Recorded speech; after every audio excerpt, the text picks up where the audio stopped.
Have you seen those who claim that they believe in that which has been sent down to you? তুমি কি তাদের দেখছো? রাসূলকে বলতেছে আল্লাহ, তুমি কি তাদেরকে দেখছো যারা ক্লেম করে যে তোমার কাছে যা পাঠাইছে আমরা তারা বিশ্বাস করে, অর্থাৎ কোরআন বা ওয়াহিতে বিশ্বাস করে?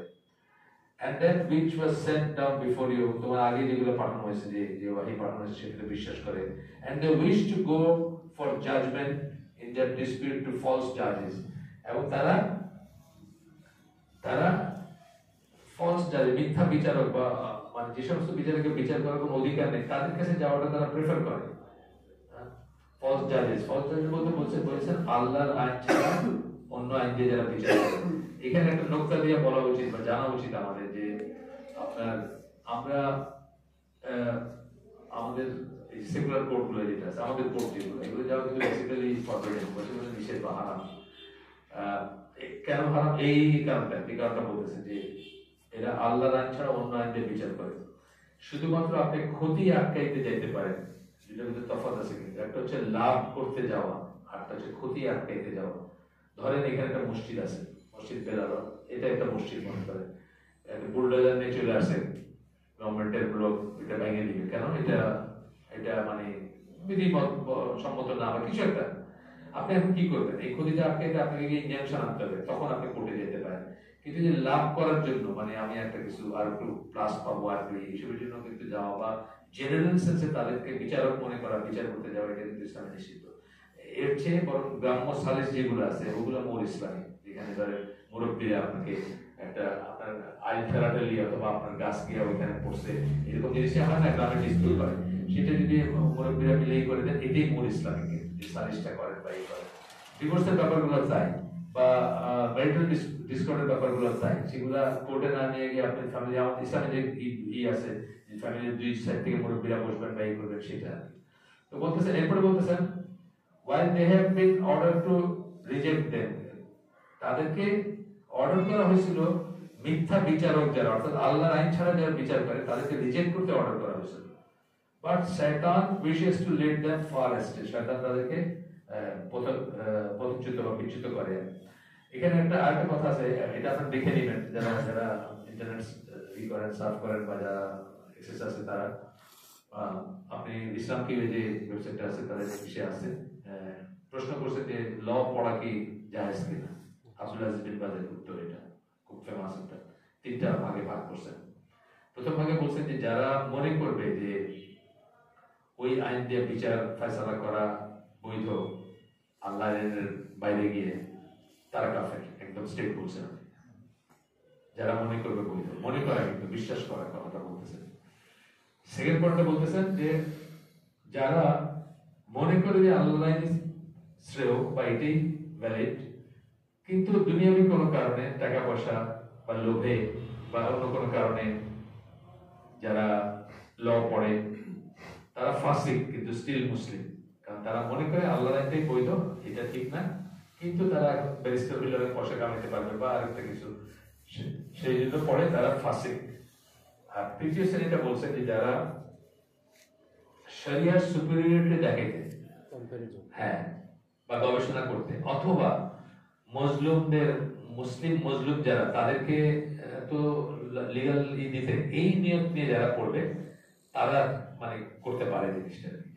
মানে এটা বৈধ না, আমি পয়সার জন্য করি না, কিন্তু আজকে যদি একজন দাঁড়িয়ে পেয়ারা নিয়ে ঢুকায় রাখে কোথাও, বাইর করে আনার প্রসিডিউর কি? একটাই প্রসিডিউর, ওইভাবে আনতে হবে। এই কথা চিন্তা করে যদি কেউ পড়ে, তাহলে সেটা মানে পড়তে পারে বা পড়া যেতে পারে আর কি। অথবা ওই যে সুপিরিয়রিটি দেখাইতে, যে ইসলামিক ল আছে না, আপনার একাডেমিক লেভেলে আপনাকে সুপিরিয়রিটি দেখাইতে হবে যে ইসলামিক ল কেন কি ইত্যাদি দেখাইতে। অথবা ধরেন ইসলামিক ব্যাংকিং বা ইসলামিক ইকোনমিক্স বা অন্য কিছুতে আপনি যখন কি করতে যাবেন, একাডেমিক পড়াশোনা করতে যাবেন, সেটার জন্য পড়তে পারেন। আপনারা দেখে নেন এটা এই ফতোয়া। তো এরপরে বলতেছেন যে one should take an honest look at himself or herself and be certain that every will of his life he accepts what Islam says. খুব ইম্পর্টেন্ট জিনিস। জীবনের প্রত্যেকটা ক্ষেত্রে ইসলাম যেটা বলে সেটাই আপনি অ্যাকসেপ্ট করেন, সেটাকে আপনার সুপিরিয়র মনে করেন, সেটাকে আপনার শিরদার্য মনে করেন। এটা কিন্তু আমরা অনেকেই করি না। অথবা আমরা মনে করি যে এই ব্যাপারে আর ইসলামের ব্যাপার, ইসলামের সে নাই, বা এই ব্যাপারে আর ইসলাম চলে না, বা এই ব্যাপারে ইসলামের কিছু কিছু কি বলার আছে, এরকম কিন্তু আমরা অনেকে মনে করি। প্রত্যেকটা ক্ষেত্রে আপনি মনে করেন কিনা? এটাই আরেকজন স্কলার আরেকভাবে বলছেন যে ইমানটা কোনো ওভারকোটের মতো জিনিস না, যে আপনি ঠান্ডার দেশে ওভারকোট পরেন, আপনি জার্মান মুসলমান কনভার্টেড মুসলিম, আপনার নাম জানেন হয়তো অনেকে, মুরাদ উইলফ্রেড হফম্যান। তো উনি বলছেন যে ইমানটা ওভারকোটের মতো না, যে কোন একটা আপনার থিয়েটার বা হল রুমে ঢোকার সময় ওদের বাইরে একটা জায়গা থেকে যেখানে কোট ঝুলে রাখে, ইমানটারে ঝুলে রেখে গেলাম পার্লামেন্টে, ওইখানে গিয়ে ইচ্ছা মতো আইন প্রণয়ন করলাম, তারপর বাইরের সময় আবার ইমানটা পড়ে বাইরে হলাম, এরকম জিনিস না। ইমানটা ইন অ্যান্ড আউটসাইড পার্লামেন্ট ইমান থাকতে হবে, মানে এটা বাইরে রেখে দেওয়া যাবে না। আমাদের অনেক পার্লামেন্টারিয়ান আছে যারা কিন্তু নামাজ পড়েন, হজ করছেন, কপালে সালাতের দাগ আছে, ওনারা কিন্তু বোঝেন না ওনারা কি করতেছেন, এরকম না আর কি ইমানটা। যাই হোক, তো বলতেছেন যে সব কথাতে একসেপ্ট করতে হবে ইসলামকে। He recognizes it as the best way of life possible, and he does his best to implement it and observe it. উনি এটাকে রেকগনাইজ করেন ইসলামকে বেস্ট ওয়ে অফ লাইফ। ইসলাম কিন্তু এই ওয়ে অফ লাইফ না। এখানে আমাকে একটা নোকতা, অনেকগুলো চয়েসের একটা না আপনার ইসলাম, এটা হচ্ছে দি ওয়ে অফ লাইফ। প্রত্যেকটা মুসলমানের কিন্তু এই বিশ্বাসে থাকতে হবে যে এটা হচ্ছে একমাত্র জীবন ব্যবস্থা, অনেকগুলোর একটা না যে আপনি চাইলে এটা চুজ করতে পারেন A B C or D, সেরকম না। এই কথাগুলো আরো ম্যান করবার পরে এখানে বলতেছেন। আচ্ছা, whether it be marital life, business life, social life, political life and so forth. আপনার শুধু ব্যাংকগুলো চালায়, ইন্স্যুরেন্স গুলো চালায় বাংলাদেশে, এছাড়া সিনেমা হল গুলো চালায়। সিনেমা অ্যাক্টরের কাছে এখন হজ করে আসে, আইসা শুধু শুধু কথা বলে, তাই না? সিনেমা অ্যাক্টর হজ করে, কমিউনিস্ট, আমি দেশে কমিউনিস্টরা হজ করে, সবচেয়ে বড় কথা যেটা আপনাদের আগের দিনই বলে বললাম যে একেবারে হ্যাঁ, মানে কমিউনিস্ট দেখা গেছে ভিআইপি লাউঞ্জে বসে ফিল্ম খাইতেছে যাওয়ার আগেই, মানে আপনি যায় সারে নেই, ফিল্ম খেতে খেতে যাইতেছে, ঘুরে ঘুরে আসলে বেড়ায় আসলে দেখলো আর কি। তো এই হচ্ছে কথা। যে কোনো জায়গায় marital, business, social, political and so forth, যে কোনো কিছুতে ইন অল অফ দিস, একটা কথা যে আল্লাহর রাসূলের জীবদ্দশায় দিন কমপ্লিট হয়েছে, আল্লাহ দিন কমপ্লিট করে দিয়েছে। আপনার জীবনে কোনো প্রবলেম আসতে পারে না যেটা পরোক্ষ বা প্রত্যক্ষ সলিউশন শরীয়তে নাই, হইতেই পারে না যদি এটা আল্লাহ থেকে আপনার জীবন ব্যবস্থা হয়। অতি অবশ্যই থাকবে। হ্যাঁ, ওই সময় হয়তো অর্গান ডোনেশন ছিল না, কেউ কারো কিডনি দিতে পারতো না, চোখের কর্নিয়া দিতে পারতো না, সেই জন্য এটা আলোচিত হয়নি, কিন্তু এটার মূলনীতি এটা অবশ্যই শরীয়তে আছে, যার ভিত্তিতে এখন স্কলাররা বলেন যে আপনি দিতে পারেন। দুইটা শর্ত আছে, একটা হলো বিক্রি করা যাবে না, কোন রকম অর্গান বিক্রি করা যাবে না, আর দুই নম্বর শর্ত হচ্ছে মিউটিলেট করা যাবে না, মানে ক্ষত বিক্ষত করে না, বিকৃত করা যাবে চেহারা, সেটা না করে যদি আপনি নিতে পারেন। এবং আরো একটা শর্ত আছে, সেটা হচ্ছে জীবিত অবস্থায় যদি নেন, এটা বললাম যে মৃত্যুর পরে, মৃত্যুর পরে দেয় না মানুষ, মৃত্যুর পরে কিন্তু কর্নিয়া দেয়, আর কি কি দেয় জানি, হ্যাঁ, আর জীবিত অবস্থায় যেগুলো দেয় সেগুলোর ব্যাপারে কি থার্ড একটা কন্ডিশন আছে যে ওই লোকের লাইফ থ্রেটেন হবে না, মানে যে দিল ডোনার, সে মরে যেতেছে, আপনারা দিতে গিয়ে সে মরে গেল, এটা যেন না হয়, এগুলো কন্ডিশন আছে। এই সবকিছুর দিক নির্দেশে কিন্তু ইসের থেকে আসছে, শরীয়ত থেকে আসছে। শরীয়ত হয়তো তখন এই অর্গান ডোনেশন নিয়ে কথা বলে নেই, তার কারণ তখন এটা ছিল না, তখন বলার কোনো মিনিং হইতো না, মানে কিছু কিছু বুঝতো না এটার মানে কি। এখন যখন নিয়ে আছে এটার দিক নির্দেশন ওইখানে আছে, এইটা কিন্তু আপনার বুঝের ব্যাপার।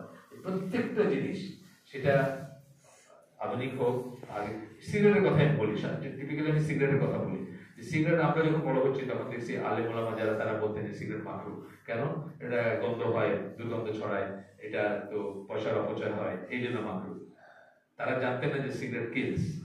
এখন সিগারেটের স্লোগানটাকে সিগারেট কিলস না, মানে স্মোকিং কিলস, মানে আপনি নিশ্চিত মৃত্যুর, মানে একটা করে ইউনিট মৃত্যুর দিকে আগায় যাচ্ছেন, এইটা ব্যাপার। একসাথে যদি আপনার নিকোটিনটা ইনজেক্ট করে দিত, যে পরিমাণ আপনি একদিনে খান, তাহলে আপনি মরে যেতেন, যে ওইটা আরেকটা পয়েন্ট। এখন যখন জানেন সিগারেট কিলস, শরিয়া সেম, কিন্তু ফতোয়াটা চেঞ্জ হচ্ছে। কেন? আপনার নলেজ বাড়ছে, এখন জানেন সিগারেট কিলস, তাহলে আপনি আপনাকে হত্যা করতে পারেন না, এই হিসেবে এটা হারাম। যা কিছু আপনাকে হত্যা করে সেটা আপনি করতে পারেন না, হারাম। এই ব্যাপারটা আর কি, মানে সবকিছু এখানে আছে, যাই হোক শরিয়াতে আছে, এটা আপনার বিশ্বাসের অংশ হবে। এরপর বলতেছেন যে we should all make make certain that we are accepting, believing and applying what the Quran and Sunnah state. আমরা accept করতেছি, গ্রহণ করতেছি, বিশ্বাস করতেছি এবং অ্যাপ্লাই করতেছি যে কোরআন এবং সুন্নাহ বলে। তিনটা কথা বললেন, তিনটেই ইম্পর্টেন্ট। বিশ্বাসটা প্রথমে আসবে, বিশ্বাস না করলে তো অ্যাকসেপ্ট এবং বিশ্বাস প্রথমে যদি না করেন তাহলে অ্যাপ্লাই কেমন করবেন? আপনাকে ঠিক মনে করতে হবে, তারপরে আপনি করবেন। তার মানে এটা যে কোনো অঠিক জিনিসকে আমরা ঠিক বলতেছি সেরকম না। এটা আমি কিন্তু বলতেছি না যে আপনি আপনি একদম হিন্দুদের মতো বা অন্যদের মতো। আপনি আপনি রিসার্চ করেন, আপনি গবেষণা করেন, আপনি পড়াশোনা করেন। আমি আপনাকে একজন কথা বলছি, ঢাকা ইউনিভার্সিটির ফুল প্রফেসর ছিলেন, এখানেই বলছি আগে বোধহয়, ডক্টর হাসানুজ্জামান চৌধুরী পলিটিক্যাল সায়েন্সের প্রফেসর ছিলেন। উনি কোরআন পড়তে শুরু উনি নাস্তিক ছিলেন, উনি কোরআন পড়তে শুরু করেছিলেন ভুল ধরার জন্য। কোরআনের ভুল বাইর করবেন, কত কত ভুল আছে এটা বাইর করবেন। সেখান থেকে আমার সাথে যখন আমার পরিচয় হয়েছে, উনি একটা পাঞ্জাবি পায়জামা, মাথায় একটা কাপড়ের টুপি আছে না একদম এরকম, কি বলে এটা, কিস্তি টুপি বলে নাকি, ওইটা পরা, লম্বা দাড়ি, কাঁধে একটা কাপড়ের ঝোলা দিয়ে ইউনিভার্সিটির মসজিদ গুলো যেগুলো রেজিস্টার বিল্ডিং এর মসজিদ, ইউনিভার্সিটির প্রফেসর মানে টিচারদের কোয়ার্টার মসজিদ, ওগুলোতে এক একদিন এক একটা তফসিল করে বাড়িয়েছে যখন ওরা আমার সাথে ওনার পরিচয়। কিন্তু উনি নাস্তিক ছিলেন। এই জন্য আপনাকে আপনার জন্য ইটস ওপেন চ্যালেঞ্জ। আপনি গবেষণা করেন, আপনার মনে সন্দেহ আছে, আপনার মনে সংশয় আছে, আপনি পড়াশোনা করেন। আপনি এটাও একটা কিন্তু পজিটিভ জিনিস। আপনি যদি এরকম একটা চ্যালেঞ্জও দিতে যে দেখি কোরআনে কি আছে, আপনি নাস্তিক ধরেন, এটাও কিন্তু একটা পজিটিভ জিনিস হইতে পারে আপনার জন্য। ওনার যেরকম আরো অন্যান্য মানুষের রয়েছে, আরো অনেক মানুষের রয়েছে। যে ডাচ একটা লোক আছে না, এই সে পার্টিতে ছিল, ইসলাম বিরুদ্ধ পার্টিতে ছিল, মাথায় চুল নাই, হ্যাঁ কি জোরম নাকি জানি নাম, সে যেরকম বলছে আর কি, যে সে তার জীবনের ছিল কোরআনের এবং ইসলামের ভুল ধরবে এবং এটাকে পচাবে আর কি। এইখান থেকে সে মুসলমান হয়ে গেছে। সেটাও একটা ভালো চ্যালেঞ্জ আপনি নিতে পারেন যদি আপনার ভিতরে সংশয় থাকে। আচ্ছা, এরকম বলতেছেন যে এরকম আরো জিনিস আছে, গেল এটা।